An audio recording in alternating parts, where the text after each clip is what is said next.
All right, we should be live, guys, and it's just me and Ricky. We're back for episode 5, talking about an episode that I've been looking forward to because a lot of people have been saying publicly is a really good episode.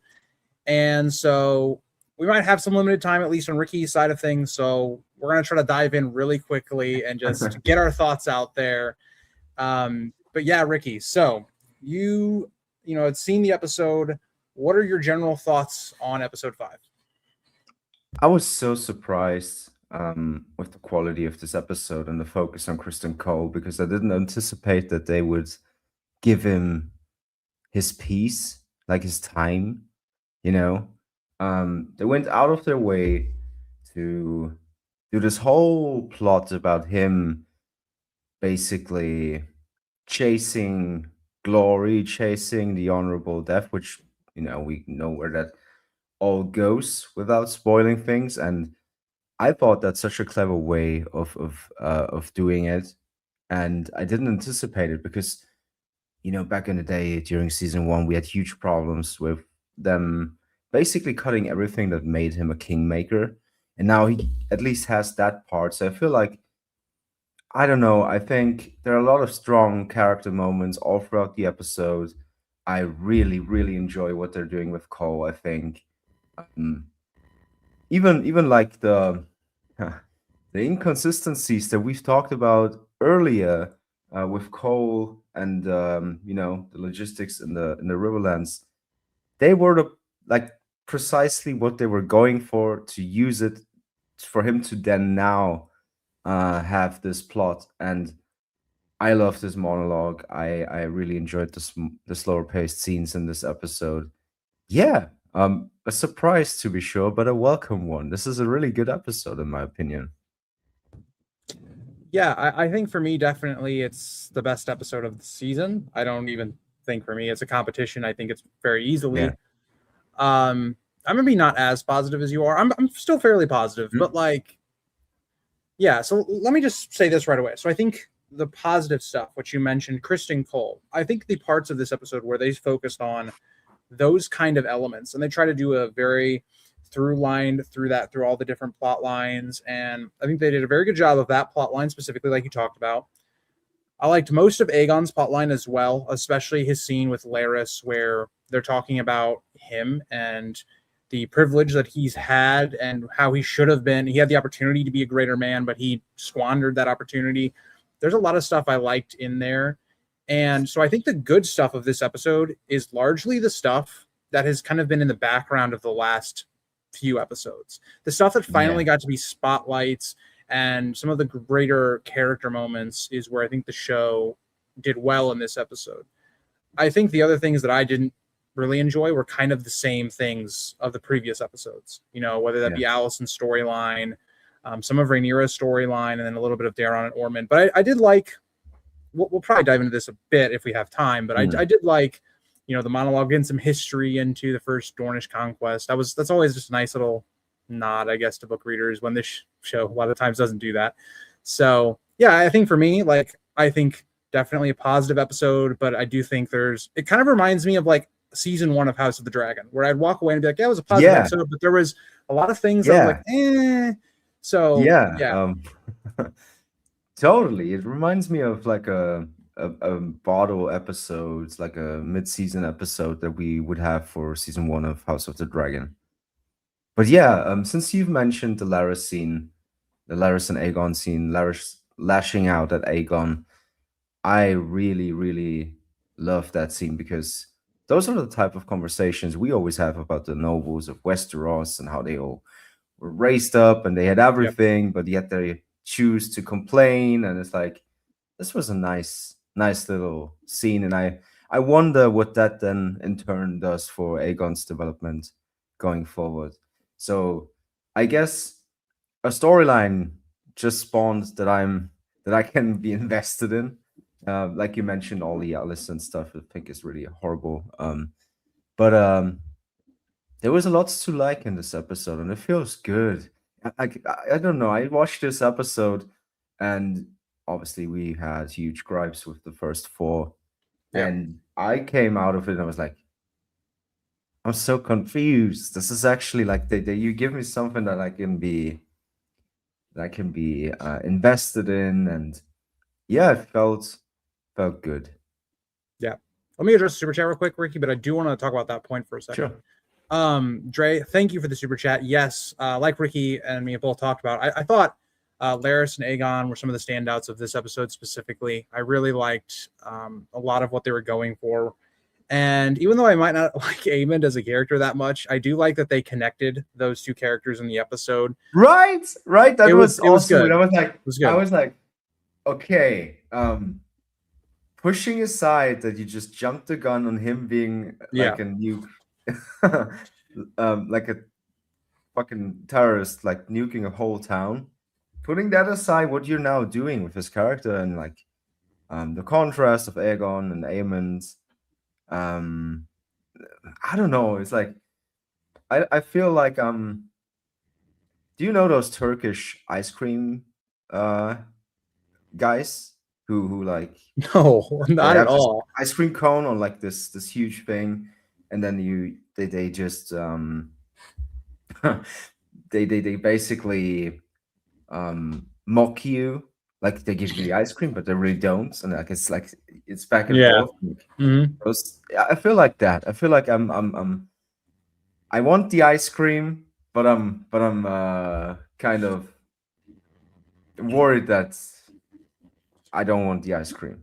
If you know what I mean. Yeah. It's like, No, like I get it, right? Like yeah, like especially when me and you specifically have been fairly negative of the season thus far. They finally give us something that's like, okay, a lot of this is good. I think you're a bit more positive than I am. Like I am someone that's just like, well, I like what they give us with Aemond, but I almost like what they're giving us with Aemond more for Aegon's character than I do for Aemond, because I just kind of view Aemond as like, I can't really sympathize with the character you're trying to show us. Like a lot of this episode was about exploring, those beats that we had in the past. It almost feels like this is what the natural progression should have been at the end of season 2. It feels like, oh, because now that you've introduced that thing at the end of season 2, I have a hard time like going, oh, okay, well, we pushed him as this character that's like the main villain. He's not nuanced or complex. yeah. And then now we're backtracking. And so I'm like, on one hand, I like it because I like the characterization we previously had with Aemond. But on the other hand, I'm like, oh, well, we're just, like that's where I'm at with his character, especially with that. They really shouldn't have had him burn that town. Yep. Man. They should have waited. And I really like I don't get it, because if this was the natural progression and then by the end of season 3 he does that out of reaction to something that happens, out of, I don't know, it could even have something to do with Alice Rivers. That would have been really, really good. It feels like one of those moments that we always have where they went, oh well, we don't have spectacle yet, so he doesn't, like, it doesn't feel like it's supposed to be this huge thing, which is crazy, like it wasn't intended to be the final like progression for his character, because now they backtrack, they go that route, they talk about his mommy issues, they talk about his problems growing up with Aegon, and I feel like I would have been there for all of that. And yeah, but we always go back to that moment, and we have to. You can't just well, that just happened, but like, doesn't matter. Yeah. But I mean, that's right there the essence of this episode. It's like there's things to like in it. It's just sometimes like, man, this episode to me is like the biggest. This is the potential the show could have been. This is that episode that's like, this is what we could have been at times, especially with some of the plot lines. And you kind of look back and like you think about how we've gotten here. And you're like, that's what's so frustrating. Like that's why I know me and you are very passionate sometimes about the show, especially at the end of season 2, because it's this potential. Think about the payoffs that this would have had if season 2 had been properly handled. Getting to Aemond's character arc and him slowly, through Harrenhal, he's been separated from Vhagar, now having to find out who he is and who he's going to be. That could have been amazing. It just feels like we're in that thing we talk about every week where the show does something, then they backtrack on it, and then they try to do it's. Allison's a prime example, but I I do want to just shift away from that so we can get through a lot of topics. Ricky, another Sure. part of the episode that you want to talk about, maybe you liked, didn't like, just mixed on it. I enjoyed the Riverlands logistics, Yep. like everything that had to do. Like, I think they actually looked at a map for once and like tried to do something with it and not do the typical TV route where it's like it doesn't matter, it's all fast. You don't have to think about it. And yeah, Cole. I keep coming back to that. Really, really looking forward to his ending now. Yeah. Like Episode this. 6 is going to be a very interesting episode to see how they pay all this off, because they've done the legwork, Yeah. at least in this episode, to make that a Yeah. very satisfying moment without getting into spoilers. Mm. But yeah, I very much like that, because one thing I've criticized the show is it's very much struggled to understand how do armies move, like what's happening on this map of that is Westeros. And this Yeah. one actually felt like, okay, in the beginning, it seemed like, oh, Kristen Cole, their band of guys, they were getting the upper hand. And then obviously this is the Riverlanders. They know their land better. And even the episode addresses that at the end of the episode, where it's like Kristen Cole knew this was a suicide mission. You know, he knew all of this going into it. That to me is good. Like the idea that Kristen Cole's not stupid, but he's being motivated by, you know, his own personal legacy. Things like that are motivating him. That I think was really well handled in the episode. Yeah, and by focusing on the small things, like the small details like that, that's how you make the world feel big. Yep. You know, that is how you, like, even with Ormond orchestrating something in King's Landing, and then ravens being sent, and like this all makes it feel big, and it should now, because you know it's been a family drama, and they kept talking about it being a family drama for all throughout the series. But you, at some point, if you have a conflict that's on the entire, like, half of the continent is fighting, it's like that is how you is how you do it. And sorry. And then I was just gonna say, and that's what, like, is kind of the frustrating part, is like, even in this episode, like, we don't see any big battles or anything, but you understand the scale of the conflict. You know, like, you're not blowing your budget for all these big battles, but you still understand, okay, Kristen Cole's men, they're having some scuffles, and there's, you know, this guerrilla warfare-esque thing going on, that you understand, okay, the Riverlands are basically in flames, like they always are. Add on Vhagar. Keep having barbecues, man. Yeah. Dre, thank you again for the super chat, but he said they need to give Aegon and Larys more screen time. I expect we're going to see some more, at least from what I think they're building up to. I don't know yet. I think just in general, they could have gone the route of Aegon pops up somewhere later down the line and just is gone for a while. So I like that we even get all of that, like him coming, like now he has something to learn, and his character has something to develop, and now Larys lashing out at him gives him a prime, like I have a storyline now that I can be fully invested. Like, we made so much fun about me being a Green supporter because of this light. By the way, I wanna reveal something.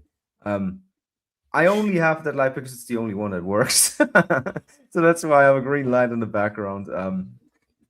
But obviously the name Voice of Old Town also doesn't help. It doesn't help your case.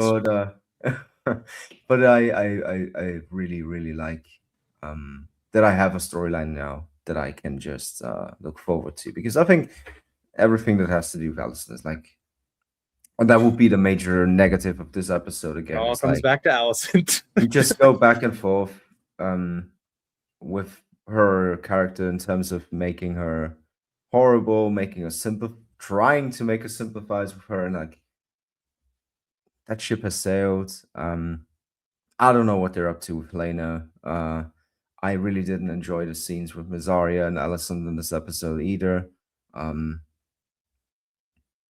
Yeah.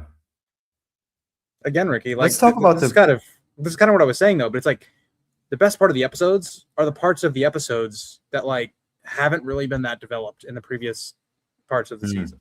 Like the stuff that we've spent a lot of time on, like Alicent, Rhaenyra, even okay, Rhaenyra, like there she has good scenes here and there with like Daemon and whatnot. But Yeah. Alicent, to me, every time she was on screen, I'm just sitting here going, this character makes no sense. I don't understand her Yes. motivations, why she does things. She goes from one episode where she's buddy with Rhaenyra to the next episode where she's like, oh, she's gonna kill your baby Helena. Yeah. And I'm just like, brother, she was not even going to kill fake Daron, even when she thought it was Daron in the previous like 2 episodes ago.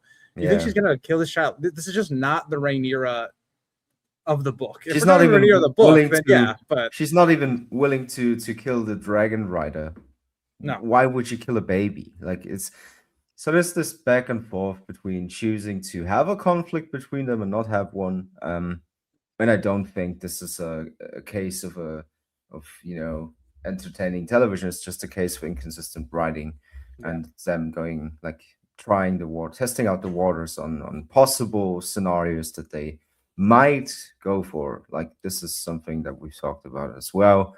What do you make of, because this is the other huge part, right? What do you make of the Gold Cloak part of this episode? Like that whole of the shenanigans with Ormond orchestrating something, a riot in King's Landing that's brewing up. I really don't know how to feel about it yet because like we don't fully know the extent of it. So it's one of those things where it's like I feel like it's hard to judge, but I do like the idea we're building of. It feels very the Sons of the Harpy Marine storyline of Game of Thrones, Right? Song of Ice and Fire. And I do like that. I wish that the show had done more with that, or if in the Winds of Winter we get more of that. But so I do like the concept. It's just right now it's not terribly fleshed out. If I'm not mistaken, they did do what I kind of expected they were going to do, where it's like Rhaenyra did order something, but it was like, oh, the Gold Cloaks went too far thing. I wish they would have just been like, oh, Rhaenyra actually is cool with that, but we're not cool with it, but it was like pushing for it. I don't know, whatever. But I do like adding like there's tensions growing at King's Landing, and Rhaenyra has made a lot of bad decisions thus far as a ruler. She's not done a great job. So I really just think we have to see how they pay it off. I do question though, like if you're Ormond, why like pay off these people in Daron's own coin? That just kind of feels very odd, unless the idea was to get this person killed. So then that turns. Well, I'm just sitting here and I'm like, that makes no sense. It's like the idea of like book 1 or season 1, where the hired dagger to kill Bran as a Valyrian steel dagger, and it's like really richly paid. It's a time-traveling coin. Yeah. It's a time-traveling coin. It arrived in King's Landing. It's spreading everywhere. It's a new currency. It's their own, like, I don't know, cryptocurrency that they're introducing now. So the only way I can see it working, Ricky, is if that was a setup. Like, they were like, oh, this guy, we want him to get set up so that it turns the people against them more. And I would be willing to give them the benefit of the doubt in that case, because they even like that whole plot point that we talked about with the Gold Cloaks that are in King's Landing now wouldn't even like care about Daemon, now came back and they actually addressed it. The Frey lady, I always butcher her name, Sabitha Frey is how I pronounce it, but Sabitha Frey also came back and complained about Harrenhal, and now suddenly it's in the Black Council. Like, I didn't anticipate that, so I'll be willing to see where this whole coin thing goes. That whole King's Landing storyline. Very interesting that they do talk about this stuff. They just, I guess, most of the times just push it aside for the inconvenience of having to talk about it. They're like, well, no, we're not going to talk about it. And then in other cases, they're like, yeah, we need Sabitha Frey back because we have to address this. They will call us out on it. Like, it's it is very funny. Shout out to my moderator, Dakota. I guarantee you probably enjoyed the phrase being in this episode. So yeah, I know it was quite funny. Like, Okay, what am I gonna say? Like Bartimos Celtiga is still the goat, Justice for still him. the goat. But I enjoyed Tor Mandoline this I episode. did too. That was quite funny. Agreed. I do want to address chat. The whole minting of the coins thing, I don't have a problem with it that they're minting the coins because that's something they pulled straight from. I'm assuming the first Blackfire Rebellion, Daemon Blackfire does the exact same thing. Mm. It's just the we're trying to have like a Sons of the Harpy operation that you pay the guy with Daron's coin. It's just like, okay, well now they obviously know who's paying them, but Yeah, I don't know. We just have to see. We don't have the full picture, so I'm going to give them the benefit of the doubt. I have yeah, some yeah. For concerns, now, for now, for now, for now. for now, but we'll have to see. Thank you for the super chat, Rooks. You say, not only is Ormond himself cartoony, his plans are too. He had a specially minted coin just to pay assassins with. Yeah, I'm not the biggest fan of Ormond thus far in the show. I just don't feel like he's a very competent character. I feel like there's a bit of plot contrivances to allow him to be like, oh, we're still at Tumbleton and we're fine. And it kind of feels like, oh, we're stalling to episode 7 or 8 whenever they do some sort of thing with that. But you know what? That's a good point because I know a lot of book fans will be talking about it. What did you think about Daron and Ormond's scene where they're playing Savas? Savas. Yeah, a good scene actually. Like I like the tension of that scene. Maria Mattel talk, so this was like their moment of, well, we actually have lore that we use, and like we are Fire and quite Blood exists. sophisticated with the Song of Ice and Fire lore. But yeah, I enjoyed it. I think they pulled, like they obviously pulled from Dance in both cases. Like in that storyline, they pulled from Dance. Whether it be like a Harpy, they should have pulled from that. Well, they did. They did though. The Miriam Martell story is straight from Fire and Blood. I know. But like overall, you know, yeah, I get where's you. Nettles? It always comes back to Nettles. Nettles and Alicent are the whole problems of the show. Yeah. Another scene I liked was the one we had between Baela and Adam. Oh yeah, because we finally get something. Like we finally, you know, set up their own character goals, and I just think that this episode felt like it just made the world bigger by Agreed. focusing on the smaller parts, and yeah, I don't know if we've ever had an episode where we see so many different scenes of characters that are not together.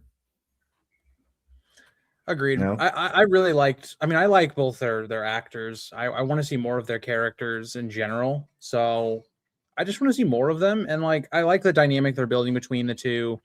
They've kind of changed basically a book plot line, which is totally fine for the show, where Baela and Adam are taking the place of Daemon and Nettles. So. We'll see. We'll just have to see where that goes. One thing I'd also question is Vhagar. I guess is just roaming right now. I wonder where Vhagar's like layers at, or wherever he's at. I guess he's just roaming. I don't know. It just does kind of seem weird that the wild dragon that's bigger, like at least in the book, you can say the benefit of, oh well, Aemon's trying to hide the dragon. But like Vhagar is just like being Vhagar right now. So I don't know what's up with that. But again, I feel like we'll just have to see where they go with it. Type thing. Yeah, and also I question if we're in for some sort of Brandon Ned Stark Catelyn situation. Yeah. If you know what I mean, if they're setting that up with Baela and Adam, and then it's like, well, also Velaryon, like good enough. Like, to be fair, Alan further going further is not going to be a really good husband. Nope, not at all. Lots and lots. Like he didn't learn from his history. Yeah, agreed.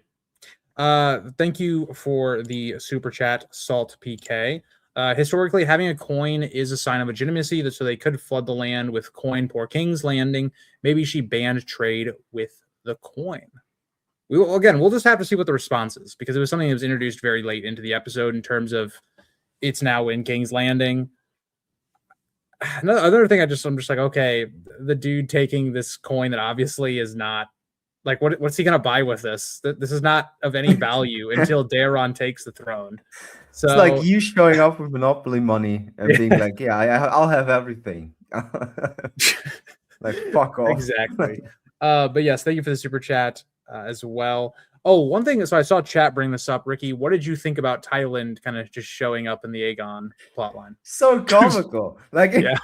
like we see the cloak at the bottom left corner of the screen, and then it just cuts to him being like, it's so comical, really comical editing. I don't know. It's like he should be dead by how they chose to portray that.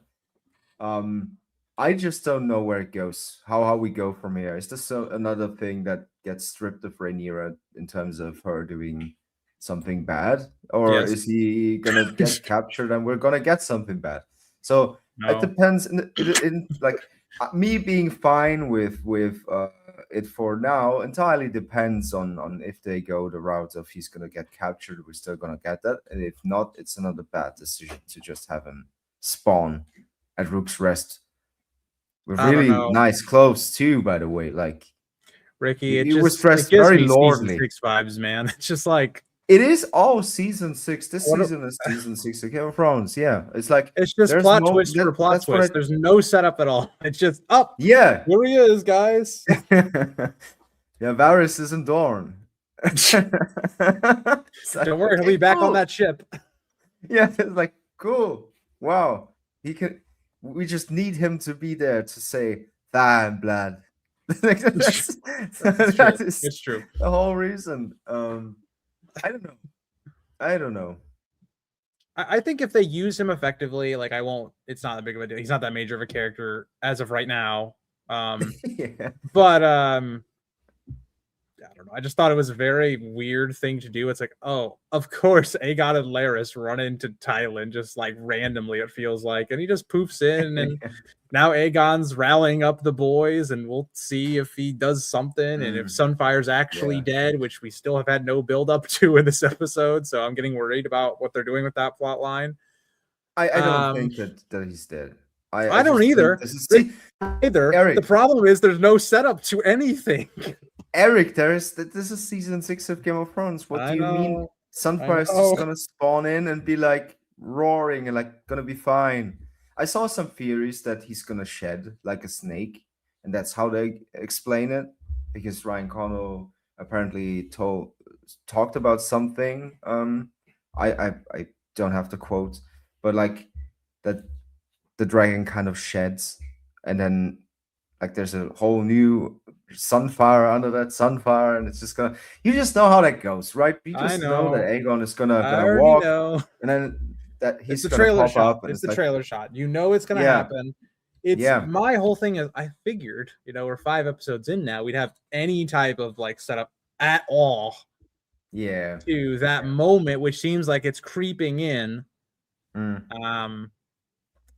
I don't know. I like again, that's just another one of those things where it's like just got to see what happens, and down the line, it's all gonna be explained. It's all either gonna be good or it's gonna be bad, or it's gonna be somewhere in the middle. Yeah. Welcome back. Season 6 is how you could basically describe this whole season. It's like there are parts that you could just enjoy, and there are parts that just have you, only death can pay for life. I've heard this theory a lot too, that Sunfire actually is dead, and there will be some blood magic or something used. And I'm like, you know what? That makes more sense than what I think they're going to do. Are they going to sacrifice Bartimos Celtigo? They could never. Burn at the pyre for Valyrian blood, and then Sunfire's back.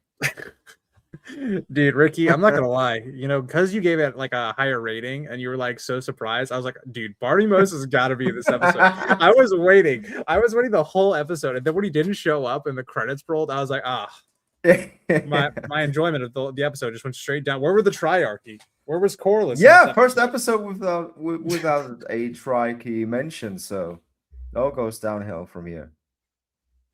Agreed. I really hope Corlys doesn't disappear for half the season. I hope he just had like a sabbatical. He just left for an episode. Now he's gonna come back into the story. And he's like, guys, I hacked some heads off. I'm locked in.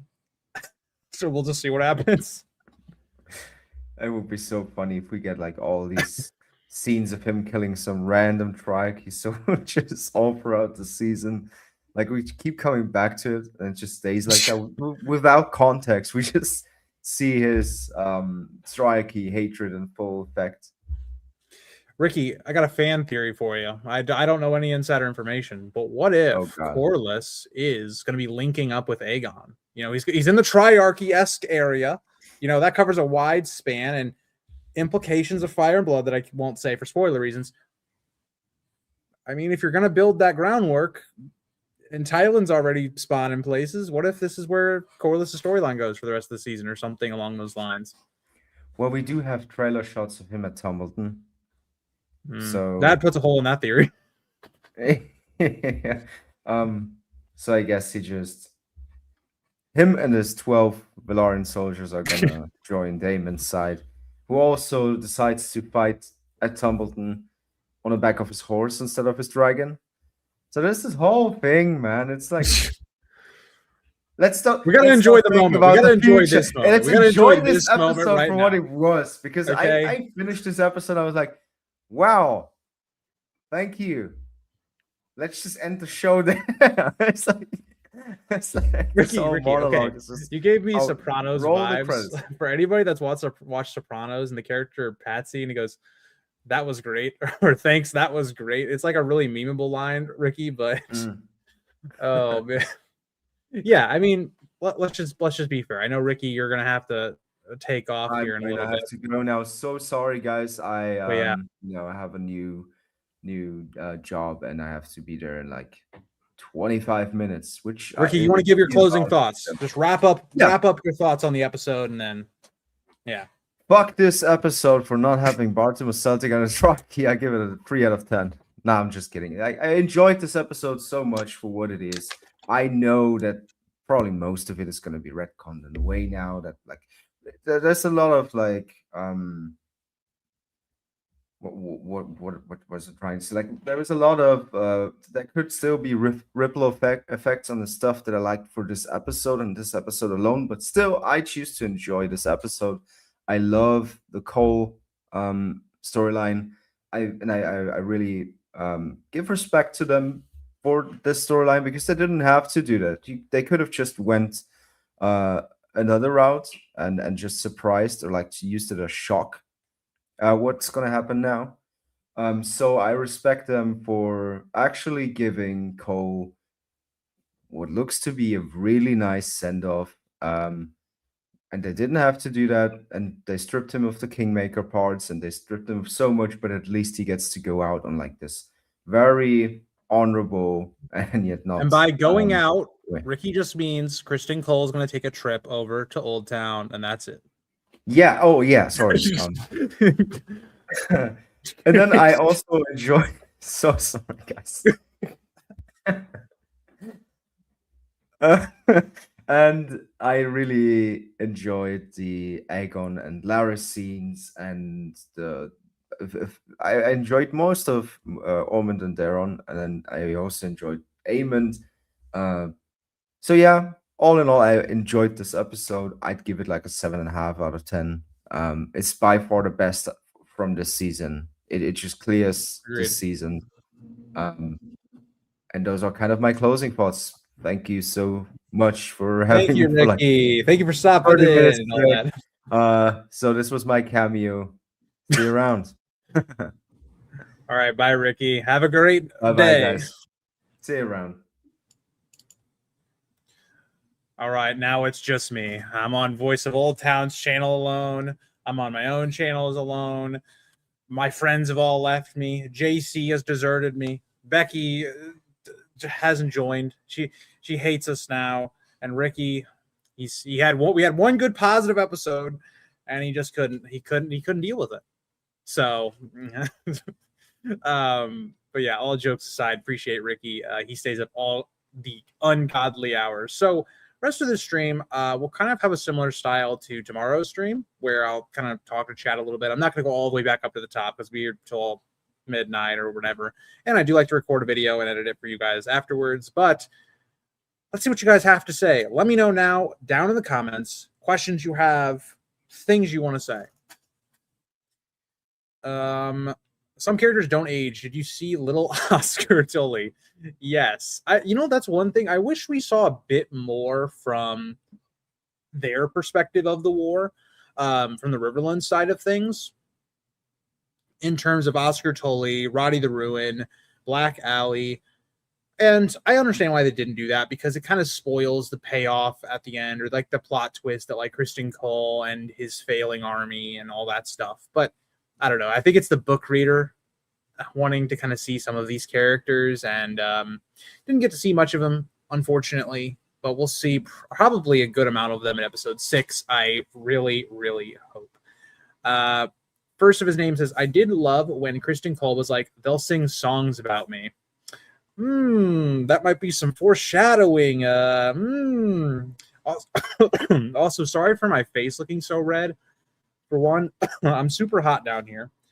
2, I've gotten so little sleep in the last 2 days that like I'm just running on fumes right now, but I'm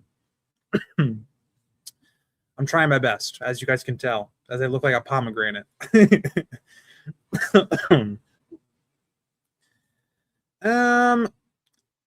So the Butcher's Ball, was that their rendition? I believe we're going to get that in the next episode, more or less. We're going to see the payoff to that in the next episode.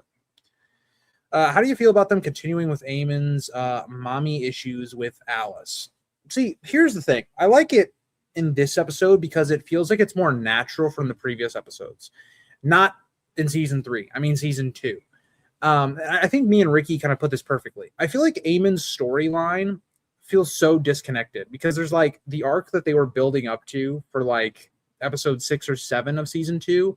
And then there's like the season 3 arc, which feels very disconnected after we watch Aemon, who has nuked a town off screen. He's trying to force his sister into war and all the stuff that happens there. Then he's kissing his mother in season 3. Like, it feels like a very disconnected character, where it's like the character we saw in this episode is really the progression of the character that we should have seen really to start this season, or even like at the end of season 2. And I think that's the frustrating part of to me with Aemon. Another thing I will say, albeit they didn't spend a lot of time on it, we again had a sexual assault on women done in this episode with Alice and the men trying to have their way with her. Can we please stop doing this every episode? Please. Me and Ricky didn't mention this, but it was something I had in the back of my mind. Can we stop doing this stuff over and over and over again when it really doesn't serve the plot? Like, you can have the same scene play out. The men show up, and Aemon just shows up to save the day instead of, oh, we're going to sexual assault another woman again. It's like, please, guys, stop writing this every single episode. But yes. I agree with you, Lady Forlorn. We wish we'd gotten more of the Northern Men and the Riverlanders. But yes, Butcher's Ball will be next episode. I would bet all the money in the world. I'm kind of surprised because I felt like it made more sense for Tumbleton to happen in episode 6 than it did for, like, say, episode 8 or 7, whatever they're going to do there. Just because Tumbleton, to me, that whole plot line is just in such a weird state right now, where it doesn't really make sense that Rhaenyra hasn't sent her dragons there to basically just starve them, more or less, not let any food come into the city, as well as taking out any of their other forces. It kind of just feels like the plot has paused for that storyline, and it's like, wait, guys, let's now focus on this other stuff. But it doesn't really make sense, given Ormond is right now the main threat to Rhaenyra's crown. It's just like, what are we doing right now with this plot? And I think we'll just have to see. But as of right now, I have a lot of worries about it. I loved it when Kristen Cole got all morbid and told Gwaine that it's Morbin time. Yeah, I do think like that scene. I'll go as far as saying I think the best scene of the show in season 3 thus far, now that we're over halfway through the season, was that scene between Kristen Cole and Gwaine, where Kristen Cole is opening up about his past and how he's made mistakes, obviously, but also how he's kind of been used, it feels like, by both sides at times. And obviously he's done his own things in there, but he's kind of trying to pave his own path now. But at the same time, that's leading him to his own destruction. So I think they did a fairly good job with that conversation and developing both Gwaine as a character, but also Kristen Cole, and basically his suicide march, or that's what it appears to be at this point.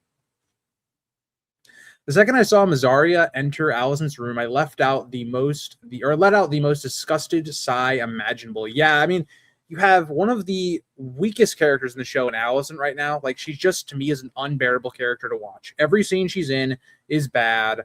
It's not Olivia Cook's fault. It's the writing. The writing is genuinely terrible for the character. It's inconsistent from each episode.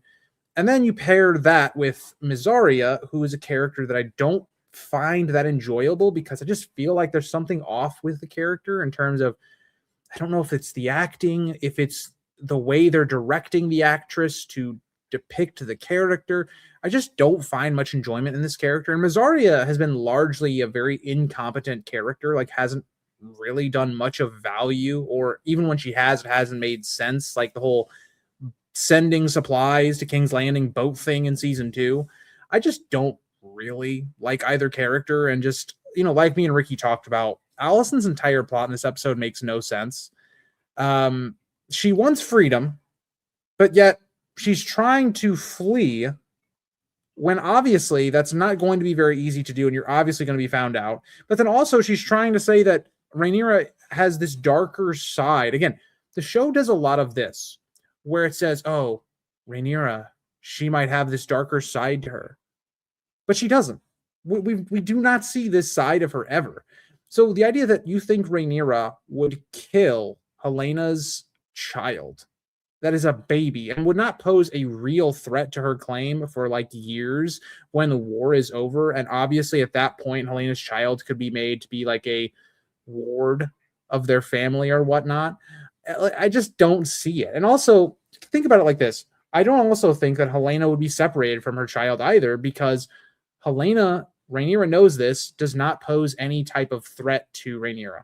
Helena is not going to be the type of mother to parent her son, if that is even what happens, to do what Rhaenyra is stating. So it's like, I just sit here and I go, it doesn't really make much sense.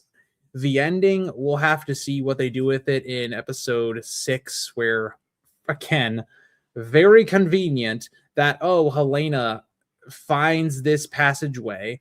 And then guess what? They closed the door and now they're stuck and whatever. I'm just like, okay, I don't really care about these two characters, really. Like, I will say this about Helena, at least in this episode.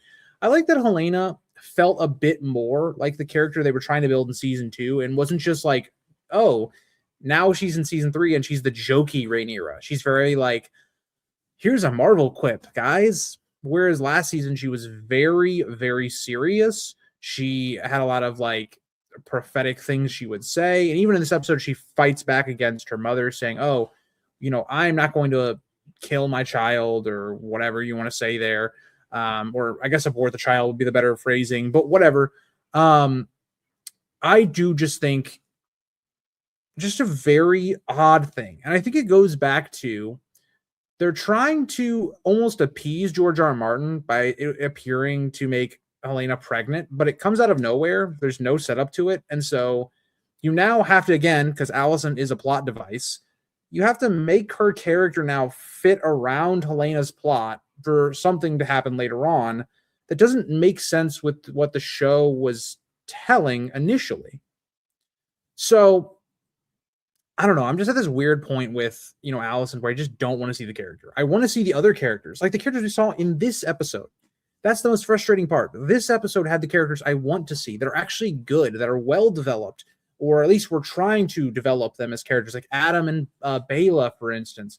So we'll see. I think there was some really good stuff in the episode overall, but there are still the same problems from previous episodes. Guys, I'm gonna have to take my jacket off for the rest of this stream, because like I'm just sweating down here.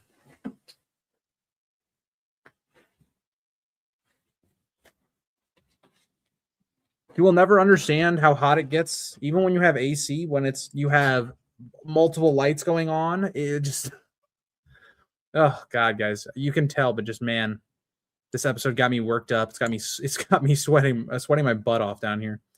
The ending with the gold cloak shocked me. Yeah, so me and Ricky talked about this as well. I think we just got to see where that plot goes, right? Big plot twist at the end of the episode.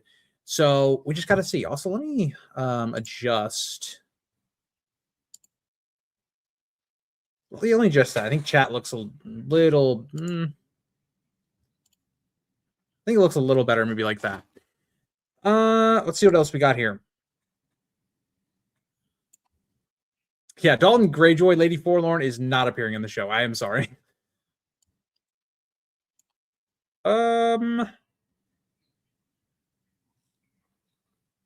Mazzaria is all wrong. Yeah, Mazzaria is not a good character in the show right now. Stay hydrated, Grease. You've been killing it with your videos. Thank you. I do appreciate that. I don't know when I'm going to cut this stream short because, again, there's a lot of you guys in here, so you guys obviously have a lot to say.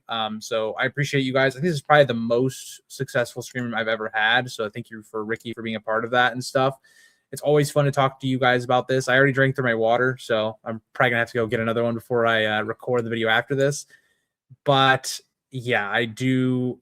I don't know. Like this is the first episode of the season that I've had a lot more positive things to say than negative. Like there obviously are still those negatives.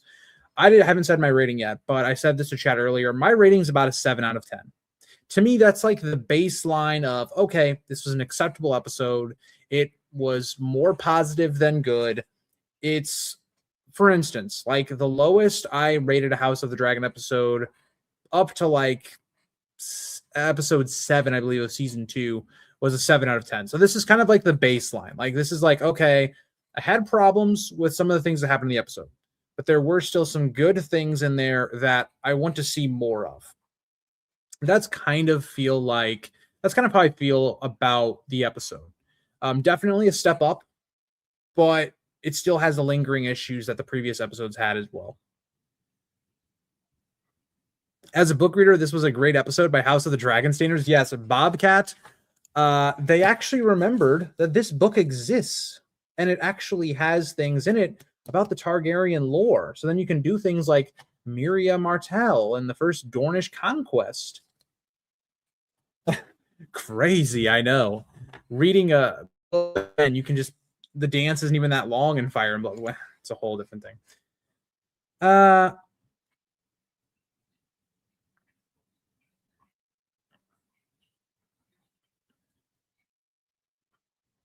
Alice also confirmed to outright be a powerful old witch in the show. Another thing I really liked, again, going back to Fire and Blood as a book fan, it was cool to see.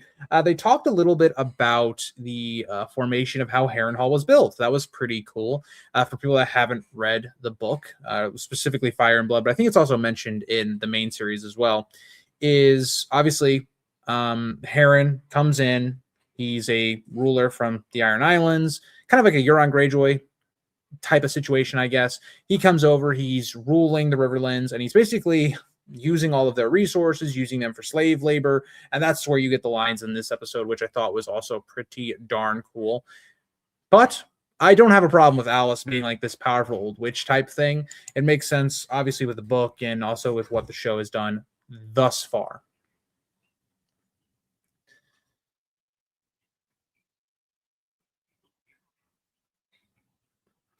Yeah, so Kyler, I've talked about this a lot.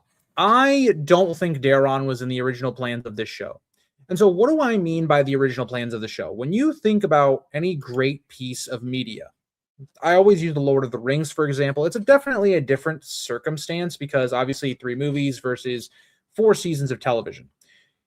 But to me, one of the more important things that you have to decide when you're making a story is what type of writer are you going to be? Now, George R. R. Martin, he's a gardener, right? So he doesn't have everything thought out. He might have general ideas, but they might change and evolve over time. One of the bigger examples is the Blackfires. They aren't even name dropped in the main series until the 3rd book. So the young Griff storyline specifically started to be, it feels like, ironed out in the 3rd book, but that wasn't really a thing in the 1st book. But George R. R. Martin can get away with it because he's a great and fantastic writer, that he plants these seeds and naturally knows how to pay those off. Now, that also has problems with The Winds of Winter not coming out, but that's a style of how you can write. More traditionally is you have a idea of what these characters are going to do in the future, of what are their stories going to be like. And what I've said about, like, in the past, House of the Dragon not having that focus is kind of on display with Daron to me. It just feels like his plot line is really underbaked. They don't know really where they want to go with the character. They're kind of going for this very, like, Ormond is this abuser villainous character we're not supposed to really like, and then Daron's going to probably overcome him, and that's the general idea. And we'll see how that goes. I just think it, to me, really underwhelming versus what you could have done with the character, especially with how the book presents him. Yeah, and I also just think Ormond as a character to me is just not that interesting. I know some people like him, but he just is so one note. He's just evil. Like that yes, he has these moments of he can be fair or maybe kind of smart, but he's an incompetent villain. He just lacks really any nuance at all, and I just don't really care about his character. So I don't know. We'll have to see about that, though. Thank you first of his name. I am trying my best. I'll be honest, guys, I'm working on probably like 6 hours of sleep in the last 48 hours. So I'm kind of on Friday night, I think. I had to live like many of you guys probably have to live in Europe or wherever you are if you don't have AC. So our AC went out. Thankfully, we got it fixed for relatively quickly. It wasn't like we needed the whole AC fixed, but I am a winter person. I love the winter time. I love the fall. I am someone that loves the cold. Okay. I do not like the summer. I hate when it gets hot. And so I just could not sleep, sweating in my bed. It just didn't work. And then today I had to get up at like 5:30, 5:40, went to the St. Louis Zoo, which was cool. But just long story short, haven't gotten much sleep. So little sleep deprived, but we'll see how that goes tonight on the recording, as I'll probably stay up and get that done. Muhammad said the episode was fire. Definitely, I think an improvement from some of the other episodes. I'm happy I don't have to come on here and just complain about everything. And I know some people that obviously don't watch my channel much think that I like to do that I just like to come on here and just shit on the episodes. I like when I can come on and say, oh, I really liked this element of what they're doing in the show. Like, for instance, with Aegon. I really like that they're deconstructing this character and trying to give us a new purpose. You know, is he going to become a better man, a better king? What is he going to do this season? Is he going to become a leader, something he's really struggled to be? I like that. I like Larys confronting him with that, especially when you think about Larys's background, him having a disability and how he's been viewed and treated. Now, he's done terrible things as well, but you like that parallel, or I like that parallel between Aegon and Larys, how their backgrounds are so similar, but yet they have found themselves to be, they're both disabled. They've found common ground, but also are still very separate. Like that's good stuff. That's great writing for those two characters. And so I like to have that. It's better for the community overall. Carl says, Constantine James did a great video on the terrible use of sexual assault in the show. Check it out. Yes, I didn't actually watch the video, but it was something I was also considering making. I feel like because he puts out so many videos, he's very consistent. I feel like he uploads like almost every day. There's so many times where it's like, I feel so bad because it's like, I hope he doesn't think I'm copying him, because like I'll have a video scheduled and then it'll go uploaded. And then he uploads like the same video. And I'm just like, well, oh well, I guess. But yes, check him out if you have not.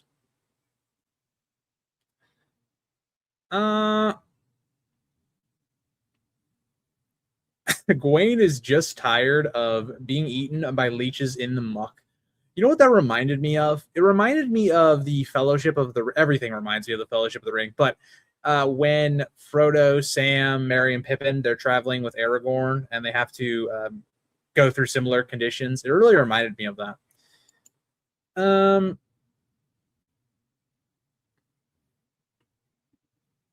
Do y'all think the Allison and Mazzaria scenes are necessary? I don't know how to feel right now, so I guess we'll have to see. Here's my problem with Allison. You would think, based on the way they've presented the character thus far, even if I hate this, Allison is now a Rhaenyra supporter.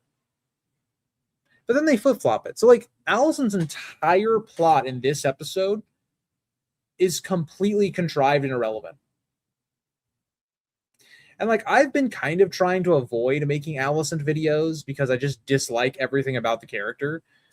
But she's completely just, oh, you now have to think this way so that this plot point that they want to do later on can happen. That is Allison's character in a nutshell. She is there for the writer's convenience. Oh, we need something to happen in a certain way. Here's Allison. It's not written in terms of like, oh, Allison is this character who has this quality, this quality, this quality. Based upon that and her experiences and her character, what should she do? It's not that. It's like, oh, we have a point we're trying to get to. Let's write Allison to get to that point. It's kind of what Game of Thrones did in the later seasons. When you think about how we got to certain things, it was very much we're writing for plot points instead of the natural progression of our characters. It's just how I feel about Allison overall.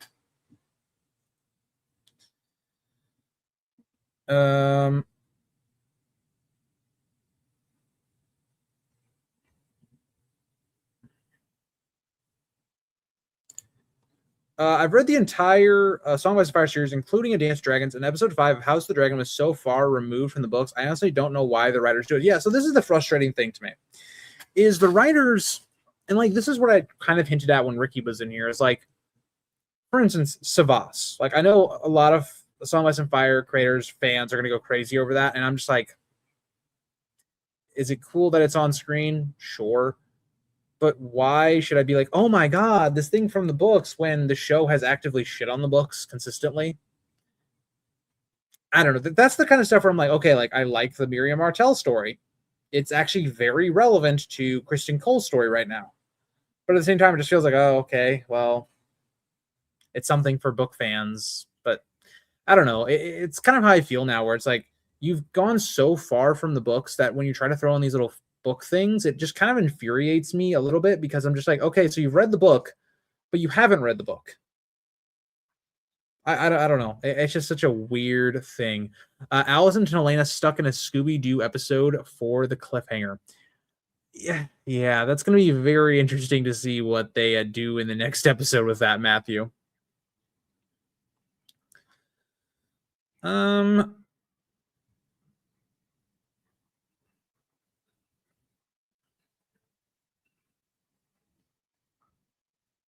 It's nice to see. Sorry. Nope. I was not trying. I'm sorry. I just deleted somebody's comment. I was trying to put it on screen. So whoever's comment I just deleted about the Helena remembering blood and cheese, I agree with you. I'm sorry that actually happened. But yes, I agree. It's nice that they actually have now called back to blood and cheese, because in season 2 and most of season 3, they've acted like it didn't happen. So I agree with you.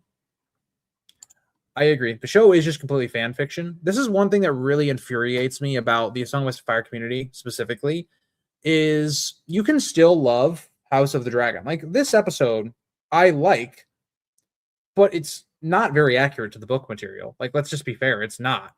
But do not, to me, if you try to say one of two things, if you try to say that, oh, the show is faithful and it's all that stuff from Fire and Blood, you are lying to yourself.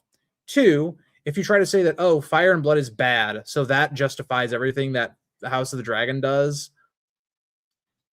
I just, like, don't have that thought rationalization. Like, you can like Fire and Blood, but also like House of the Dragon, but you don't gotta either throw dirt on Fire and Blood for no reason when it's far better written than House of the Dragon could ever be, or like act like it's faithful adaptation. It's not. So I just want to throw that out there.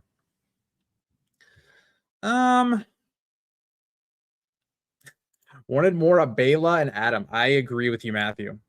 I hope we get more of them in the future, but I think I've been saying that for like the whole season, so we'll see. Again, I really want to see Adam and Alan interact. Please, dear God, give us that scene, because there's so much you could do there. Think about those two characters.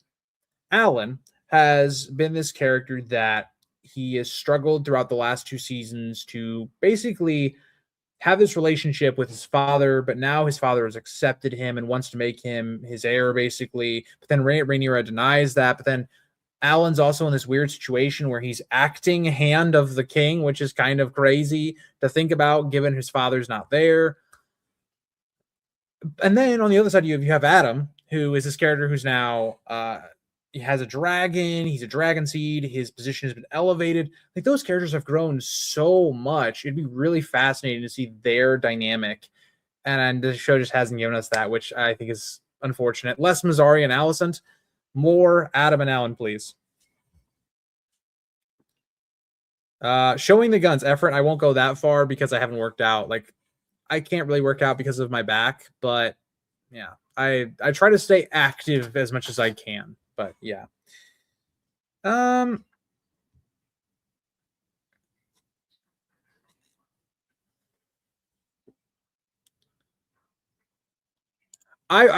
will say this as well.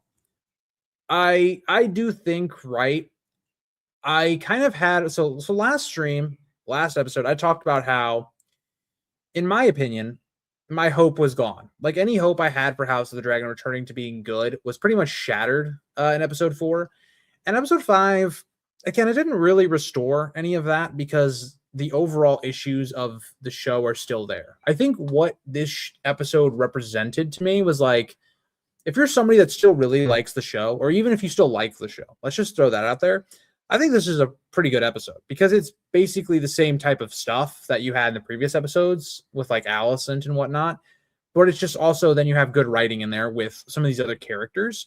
So I do really kind of see this as well. Like, a lot of people were hyping this episode up to be like the greatest thing since sliced bread. Like, it was the best episode of House of the Dragon. And it's like, I don't know, like, maybe it's because I've been really critical of season 3, so most of the characters don't function to me, or the plots don't really function. So the way I look at it is very different. But like, to me, this is just like, oh, go back and look at my rankings of season 1 episodes.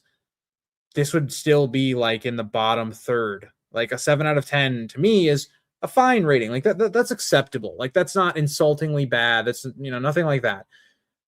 But it's also not a great episode either. It's just kind of like, okay, it's good enough. It has its good moments, it has its bad moments, and it has its in there as well.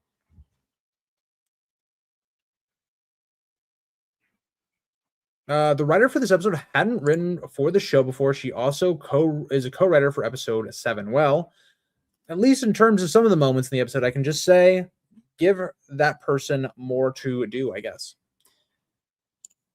Yes, I do agree with this as well. Lady Forlorn could be setting up some Aegon's conquest stuff. We also got a mention, I believe, of what was I going to say? Of House Osgrey. So we got a reference to that as well. That was a pretty cool nod to maybe season 2 of A Knight of the Seven Kingdoms. There was a lot of nods to other projects. I'll just say that.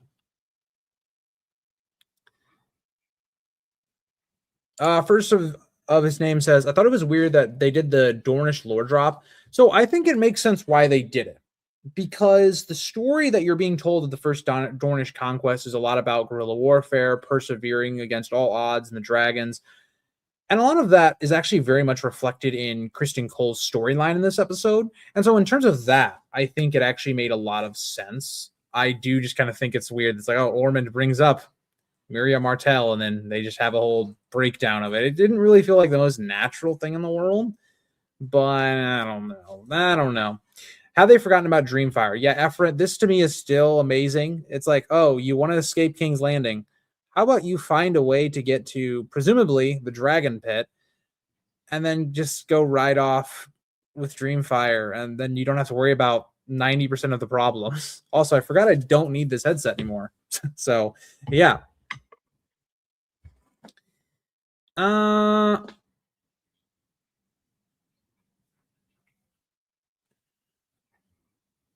The casuals are saying it was better than Game of Thrones season 1. Well, they're smoking crack. I usually am like, okay, have your opinions, fair. I don't really care. But if you think this episode or this season is anywhere near the first season of Game of Thrones, I worry about you. I worry about just how you consume your media, I guess.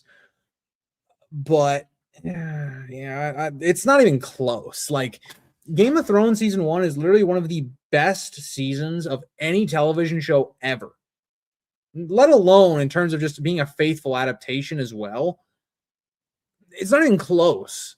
Like House of the Dragon itself has never, in my opinion, produced an episode that is even like top 20 Game of Thrones episodes. And this is coming from someone that really loved the show throughout most of its runtime up until like the end of season 2. Even I have never said House of the Dragon has even touched Game of Thrones in its prime. So, yeah. Correct me if I'm wrong, but I like the back and forth between Aemond and Aegon where they both feel like they're not loved by Alicent. I think this was a great idea. Now, I don't love Aemond in this episode like I talked about, so I'm not going to repeat myself, but I like the idea that we're showing, oh, okay, Alicent was not a great mother. She failed, I would say, both of her children. And you see that both of these people, Aegon and Aemond, who have both become very flawed individuals, obviously, and you see that kind of reflected in how what they really needed was to be actually parented. They actually needed people that could guide them in their life, that weren't either using them or prepping them for some sort of conflict in the future for war purposes.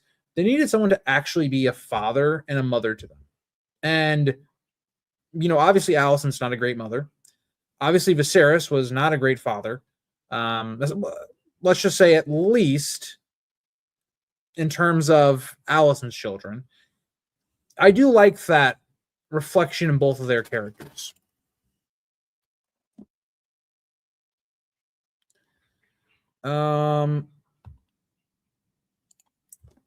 Matthias, I have no idea. It makes absolutely no sense. And I don't think it's the biggest problem in the world. Like House of the Dragon has way bigger problems, but it's like the same little things of season 6. How do characters just randomly show up in places, or they should be dead, but they're not? Think about this for a second. So Tyland is thrown overboard. Then no ship is around them, by the way. So we're having a Davos situation. This is a Davos situation on the Battle of the Blackwater after the battle and him being stranded. Tyland's perfectly fine. What? How? I don't know. It just doesn't really make much sense to me. Dog, I've said this a couple times in the live stream, and I thought the episode was good. It's very flawed, though. I gave it a 7 out of 10. It's my highest rated episode of the season. I think there were more positives than negatives, but there were obviously still problems that I think are there from previous episodes.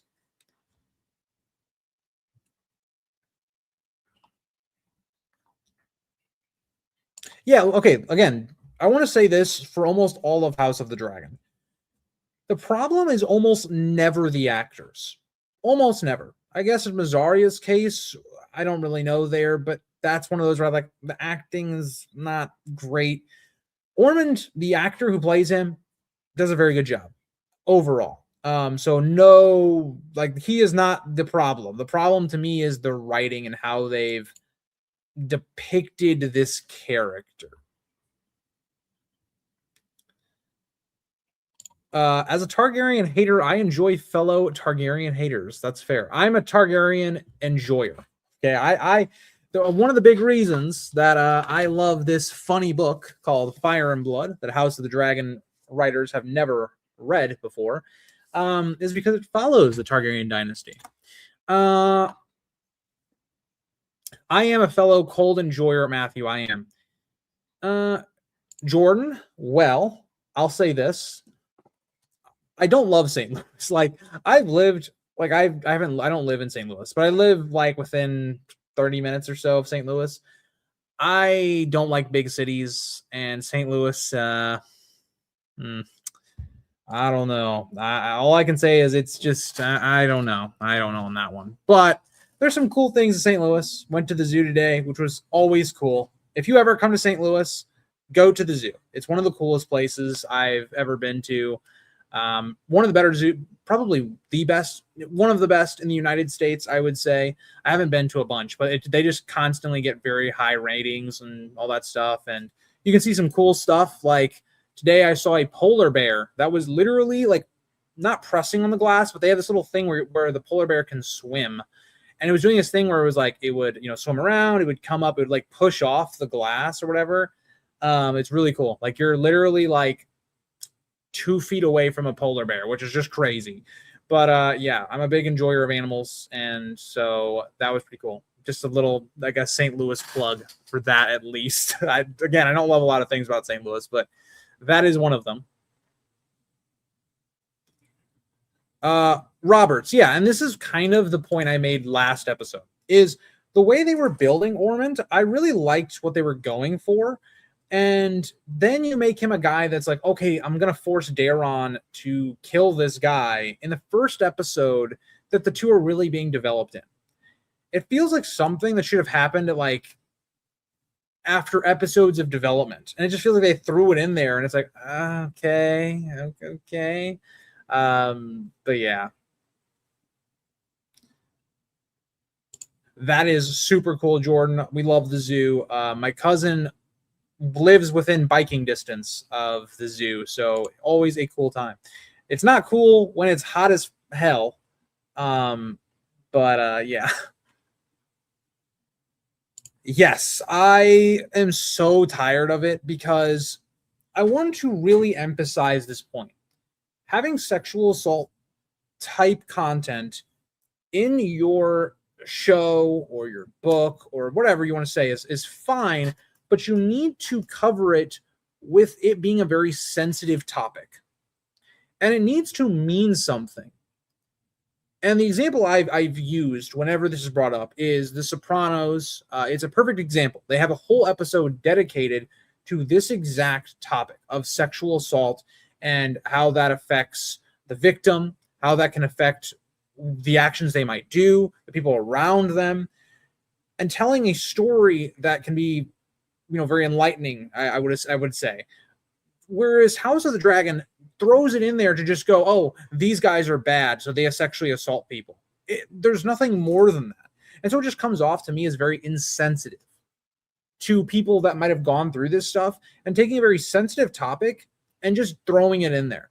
So I agree with you on that totally. Danny, thank you for the super chat, but Danny says, let me pull it up on the stream, if it'll let me anyway. Oh, I also got a super chat as well from DLR. That is my bad. You super chatted that 5 minutes ago. Let me put that on screen. Sorry, sometimes I didn't see it, and you guys have been crazy tonight. DLR, you say, who will be... I do not understand your super chat. Who will sexually attacked in episode 6? DLR, you might want to rephrase that. Feel free to drop that in the comments or chat, whatnot. I'm not sure what you mean by that. But I can say there will be a battle in the next episode to some degree. I don't know how much they're going to show, but there obviously will be a battle. Thank you for the super chat. Feel free to let me know what you kind of meant by that. But yeah, Danny says, I was joking before about Tylan swimming back from the shore of forgotten characters. So Danny, I mean, hold on. So Danny, I mean, Rhaenyra, can't torture him. 5 is better, but butterflies. Yeah, Danny, it's the same problems of Game of Thrones. And it's just like, it lessens the impact of sea battles when it's like, oh, Tylan's just fine now. He was in full armor, and apparently he swam to shore. And this is the other thing, right? There's no explanation. Tylan just shows up. There's no like, oh, how did you survive, Tylan? Weren't you in this battle? How are you here? There's none of that. It's just, oh, let's move on to the next thing. But yeah. Thank you guys for the super chats as well. Let me see if DLR responded before I move on.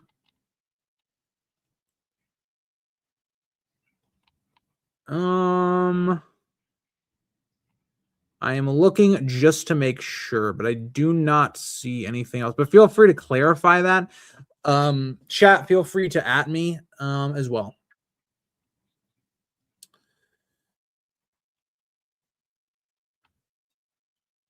Yeah, I want to just make sure I don't screw that up. But yes. Okay, let me get back to what we were talking about here. So, Lily Millie says, "Don't go to no zoo. It's animal cruelty, no matter what." So I thought about this moral question today, actually, and I agree, but I disagree to some extent because the zoo itself also helps keep endangered species that would go extinct without the intervention of zoos to survive. So, like, I agree to disagree on that one. Like, I see your point, and I'm still myself not sure on how I feel on that. But that's a very complex conversation that I'm just going to leave for chat. Bookman Jack says, "Who do you think killed the Gold Cloaks, Grease?" I really don't know because they haven't set up like who this would possibly be. We're starting to see Mazaria's loyalties possibly change, so it could be her. It could be, again, like I talked about. We don't have the full context yet. I could see this being an idea where Ormond kind of set this trap where like Damon and Lawrence were supposed to find this guy, torture him, and then that was going to lead them down this rabbit hole. But also the torture was going to be used as something to motivate the public against them. But obviously it seems more calculated than that. So I'm not sure as of right now, just because we haven't gotten nearly enough information in the show to really make an educated guess on that. But I really think we'll probably focus a lot more on that in maybe the next 2 episodes.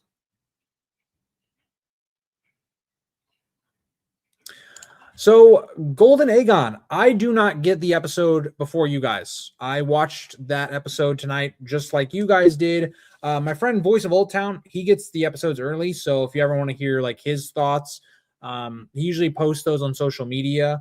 They've actually changed it. So before, they used to do it where they would send the first 4 episodes to creators, which is what they did this year. And then they would send the back 4 as well. Now, this year, they're not doing that. And I'm assuming that's because of leaks. They've had a ton of problems with this. And so now they're doing it where I believe the creators or social media people or whatever, they get the episodes, I believe, on Monday or Tuesday of that week. So, yeah, I don't get the episodes. Obviously, I shit talk the show a lot, and I do not hide my feelings about that. So I'm not on HBO's probably a nice list, I guess. But yes.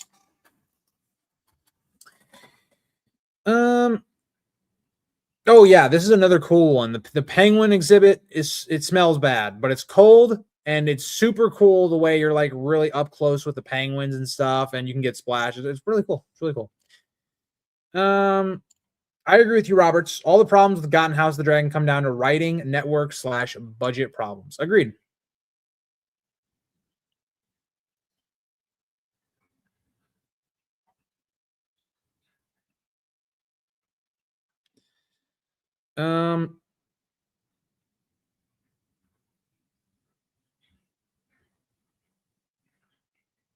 I personally do not think we're going to see much of this. I know a lot of people think, oh, how much of the show are we going to see of Fire and Blood? One, Fire and Blood is a bad resource to use in terms of how the show is going to end. And 2, I don't think we're going to get that far. I mean, guys, think about this for a second. We have 11 episodes left of the television show. 11. We have basically 1 full season of this television show left. Think about how underdeveloped the entire story is right now and how many events we still have to get through.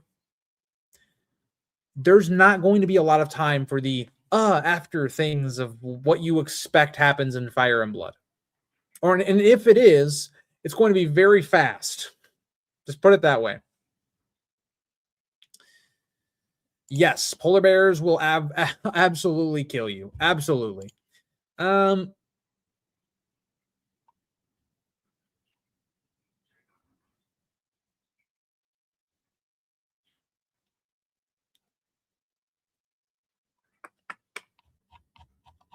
Let me go back down, see if I missed anything from DLR, if he has any other thing he wanted to ask about that question. So are you asking who will be like sexually assaulted next or attacked or whatnot? Let me go back to your super chat. With that context, who will be sexually attacked in episode 6? Oh, I see. God, I hope nobody else. I really hope nobody else. If I had to guess at this point, Helena, but God, I hope nobody else. Please stop. We need just no. Please don't.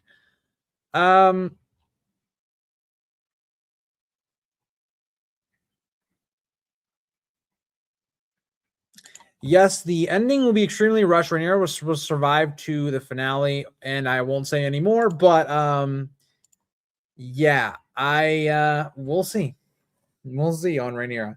So that, guys, is where I'm going to end it because I don't want to go too far, right? In tomorrow's stream, we'll have more time to talk about everything you guys want to talk about comments-wise. And these are just the streams to have that first reaction to it, talk about what we liked, we didn't like. And given I'm here alone, obviously, I do want to, get my recording done, edit and all that stuff, get that out to you guys tonight, which is more of a condensed thoughts. Oh, Matthew, before we end the stream, Matthew said, what was my dad's rating? So my dad's rating was an 8 out of 10. I think he was a little disappointed we didn't get the battle that appears to be happening in episode 6, but he gave it an 8 out of 10. So that's been better than the last 2 episodes. I think that's his highest rated episode since maybe episode 1 or 2. I can't remember. But yes, he gave it a pretty solid rating.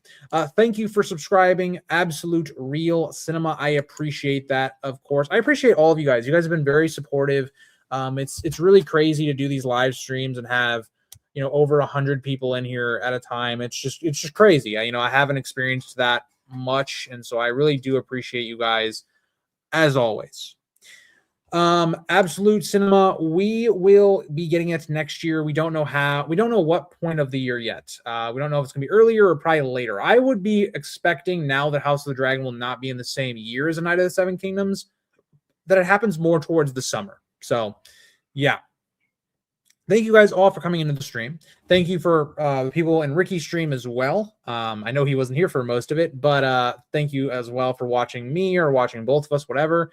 And I will see you guys all in either later tonight's video, hopefully getting that out around midnight, 1 a.m., around there.